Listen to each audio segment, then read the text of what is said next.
Alright, so let's resume with these guys. Okay, so we're going to talk about the English Civil War with these guys right here. Meanwhile, England's direct involvement in the colonies subsided due to a civil war. Beginning in the 1640s, the English Civil War was a battle between Parliament and the Stuart monarchs James I and Charles I. And Charles I is on the left here. Arising from religious disputes about how fully the Church of England should distance its doctrines and forms of worship from Catholicism. Conflict also developed over the respective powers of the king and Parliament. In 1649, Charles I was beheaded, the monarchy abolished, and a commonwealth and free state put in its place. Oliver Cromwell, on the right, the head of the parliamentary army, ruled for almost a decade after the execution of the king. In 1660, the monarchy was restored and Charles II assumed the throne. But by then, the breakdown of authority had stimulated intense discussions of liberty, authority, and what it meant to be a freeborn Englishman. These discussions inevitably reverberated in England's colonies, dividing them from one another and internally. Most New Englanders sided with Parliament and the Civil War. Virginians overwhelmingly sided with Charles I. When Charles II assumed the throne in 1660, he launched a more consistent colonial policy. Parliament passed the first in a series of navigation acts to regulate colonial trade in ways that, following mercantilist theory, benefited England. These sudden restrictions on who planters and farmers could trade with became devastating. Free servants and small planters found their opportunities shrinking. To make matters worse, hostilities with natives resumed and political and religious rivalries deepened tensions. Two uprisings resulted, Bacon's Rebellion in Virginia and Cood's Rebellion in Maryland. So let's talk about Bacon. Not that kind of bacon. This kind of bacon. Nathaniel Bacon came to Virginia expecting to become a member of the elite. Denied favor by the royal governor, Bacon instead took up the cause of his poorer neighbors. He was joined by other well-to-do immigrants, also denied advancement by the governor. In 1676, Bacon led a group of armed men to Jamestown, demanding approval of his expedition to kill natives. Bacon murdered friendly and hostile Indians alike and was declared a rebel.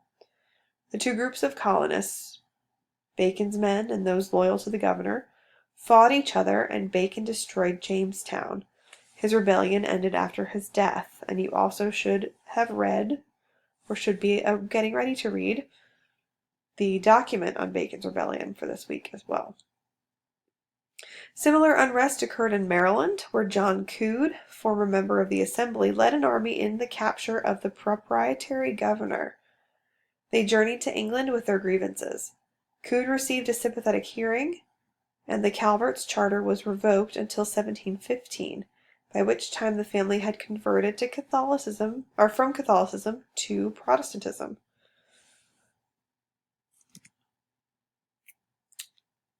What finally eased the strife within white society was a shift in the main labor system from white servitude to African slavery.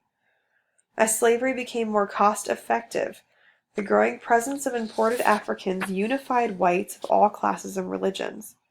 Their profits now secured by the exploitation of black labor, a new Chesapeake gentry encouraged the development of a prosperous but subordinate small planter class underneath them. Between 1680 and 1700, slave labor began to supplant indentured servitude on Chesapeake plantations. Bacon's rebellion was only one among several factors that contributed to this development. As the death rate finally began to fall, it became more economical to purchase a laborer for life. Of the estimated 7.7 million Africans transported to the New World between 1492 and 1820, more than half arrived between 1700 and 1800. The Atlantic slave trade was a regularized business in which European merchants, African traders, and American planters engaged in complex bargaining over American lives, all with the expectation of securing a profit. As you can see in this slide, the maximum number of slaves with no regard to humanity, comfort, or health were packed into ships to ensure that despite loss of life on the journey, a large number of slaves would still arrive to be sold and put to work.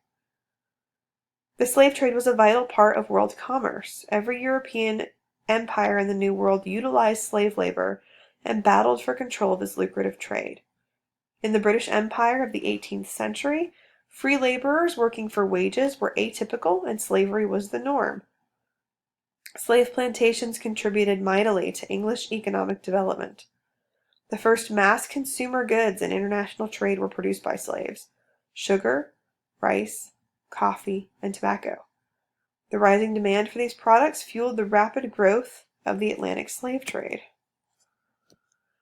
In the 18th century, a series of triangular trading routes crisscrossed the Atlantic, carrying British manufactured goods to Africa and the colonies.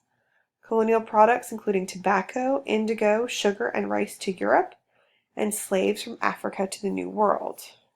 Next week's lecture, a large portion of that is going to cover slavery in 18th century America. So now I'm going to move forward to building empires and colonizing peoples in the north.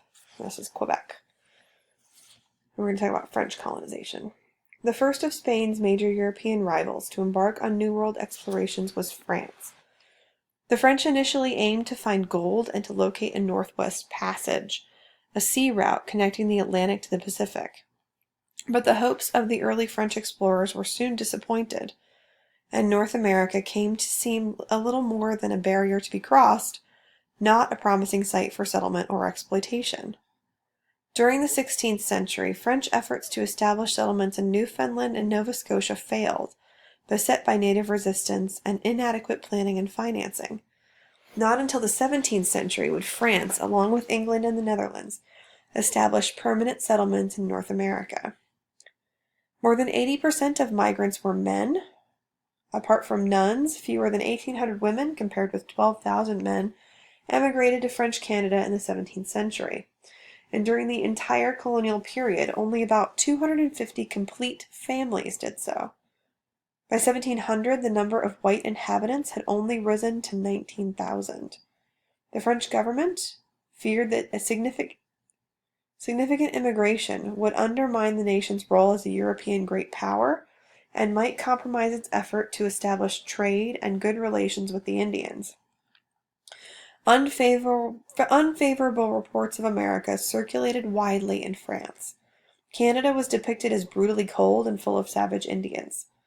The revocation of the 1685 Edict of Nantes, which had extended religious toleration to French Protestants, led to well over 100,000 Huguenots fleeing their country. But they were not welcome in New France, which the crown desired to remain an outpost of Catholicism. With its small white population and emphasis on the fur trade rather than agricultural settlement, the viability of New France depended on friendly relations with local Indians. The French prided themselves on adopting a more humane policy than the European rivals. "Only our nation," declared one French writer, "knows the secret of winning the Indian's affection." Lacking the insatiable appetite for land that English colonies had, and relying on natives to supply furs to trading posts, allowed the French to work out a complex series of military, commercial, and diplomatic connections. In other words, the French established the most enduring alliances between Indians and settlers in all of colonial North America. They neither appropriated substantial amounts of Indian land like the English, nor conquered native inhabitants militarily or set them to forced labor like the Spanish. French explorer Samuel de Champlain denied that Native Americans were intellectually or culturally inferior to Europeans, two positions unusual for this time. Like other colonists throughout North America, however, the French brought striking changes to native life. Contact with Europeans was inevitably followed by the spread of disease. Participation in the fur trade drew natives into the burgeoning Atlantic economy. introducing new goods and transforming hunting from a search for food into a quest for marketable commodities. Beaver populations were decimated as a result. Indians were soon drawn into rivalries among European empires and vice versa. For example, in 1615, the Huron forged a trading alliance with the French, and many converted to Catholicism. However, in the 1640s, after being weakened by smallpox, the tribe was virtually destroyed in a series of attacks by Iroquois who were armed by the Dutch. As in the Spanish Empire, New France saw considerable cultural exchange and intermixing between colonial and native populations. Also like the Spanish, the French seemed willing to accept Indians as part of colonial society. They encouraged natives to adopt the European division of labor between men and women and to speak French. Indians who converted to Catholicism were promised full citizenship. However, it was far rarer for natives to adopt French ways than for French settlers to become attracted to the free life of Indians. One official complained, "It happens more commonly that a Frenchman becomes a savage than a savage becomes a Frenchman." So let's talk about the Dutch. In 1609, Henry Hudson, an Englishman employed by the Dutch East India Company, sailed into New York Harbor searching for a northwest passage to Asia. Hudson and his crew became the first Europeans to sail up the river that now bears his name. Hudson did not find a route to Asia, but he did encounter abundant fur-bearing animals and Native Americans more than willing to trade furs for European goods. He claimed the area for the Netherlands, and his voyage planted the seeds for what would eventually become a great metropolis, New York City. By 1614, Dutch traders had established an outpost at Fort Orange, near present-day Albany. 10 years later, the Dutch West India Company, which had been awarded a monopoly of Dutch trade with America, settled colonists on Manhattan Island. These ventures formed one small part in the rise of the Dutch overseas empire. In the early 17th century, the Netherlands dominated international commerce, and Amsterdam was Europe's foremost shipping and banking center.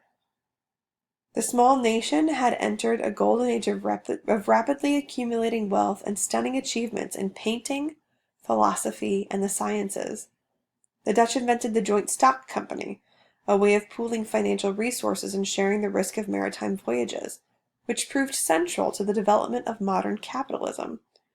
With a population of only 2 million, the Netherlands established a far-flung empire that reached from Indonesia to South Africa and the Caribbean and temporarily wrested control of Brazil from Portugal. It's Dutch colonization, 1609 to 1664. It's a little bit cut off there. And then the blue is Dutch colonization, the English is red. The Dutch prided themselves on their devotion to liberty. Indeed, in the early 17th century, they enjoyed two freedoms not recognized elsewhere in Europe: freedom of the press and broad religious toleration. Despite the Dutch reputation for cherishing freedom, New Netherland was hardly governed democratically. New Amsterdam, the main population center, was essentially a fortified military outpost controlled by appointers of the West India Company, with no town council or elected assembly. In other ways, however, the colonists enjoyed more liberty, especially in religious matters, than their counterparts. Even their slaves possessed rights. The Dutch dominated the Atlantic slave trade in the early 17th century, and they introduced slaves into New Netherland. By 1650, the colony's 500 slaves outnumbered those in the Chesapeake. Some enjoyed half freedom. They were required to pay an annual fee to the company and work for it when called upon, but they were given land to support their families. Settlers employed slaves on family farms or for household or craft labor, not on large plantations as in the West Indies. Women in the Dutch settlement enjoyed far more independence than in other colonies. According to Dutch law, married women retained their separate legal identity. They could go to court, borrow money, and own property. Men were used to sharing property with their wives. Their wills generally left their possessions to their widows and daughters as well as sons. We'll talk about the Dutch some more at the next part.